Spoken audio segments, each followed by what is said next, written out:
Set builder and interval notation is in that next part of the pie. I don't know why they put it in this chapter. To me, it'd make more sense to be in the next chapter, but they do. So, set builder notation is just a different way, and interval notation, a different way of writing what this says in a more compact form. So if you take calculus and you have to write stuff as compactly and in nice note-taking things, it's a different way to write it than this is. When I'm graphing it, if the equal sign is there, I use the filled in dot. If there's not an equal sign, I use an open circle. So this is basically read x such that, I'm going to assign the rule. -2 is less than or equal to x, which is less than 0.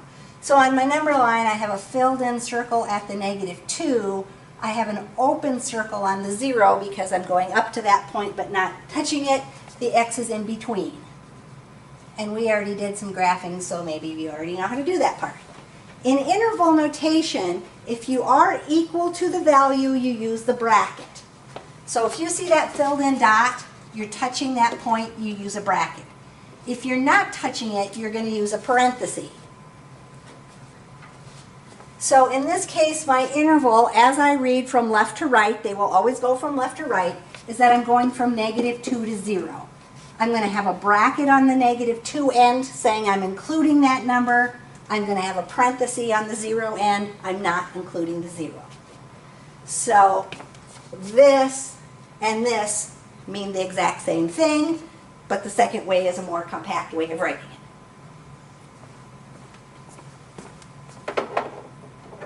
So number 11, we're graphing the set x such that 1 is less than x, which is less than 7 on the number line. So what kind of end mark should we have on the 1? We'll get to that. On the graph, we're going to put an open circle, right? On the 7,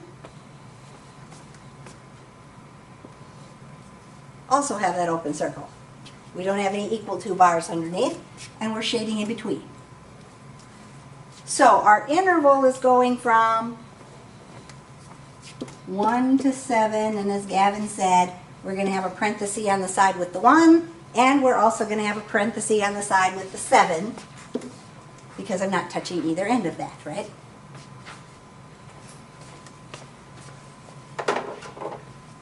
Number 12, we're graphing x such that x is greater than -1. So this one, we're not between the two numbers, we're just keep going on and on and on. What kind of end mark do we have on the -1? Open circle. We're graphing everything going this way, which means we're going towards infinity, right? And so my interval in this case would be from what to what?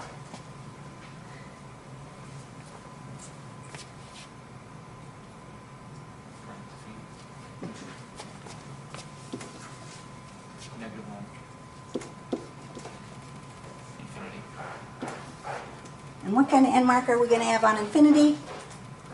A parenthesis also. You can never reach infinity, so you're never going to be right on infinity. So infinity will always have a parenthesis. Be careful that when you're doing one that has less than, that you start with the negative infinity and go to the number. You always go from left to right on your number line. So it would go negative infinity to whatever the end number was.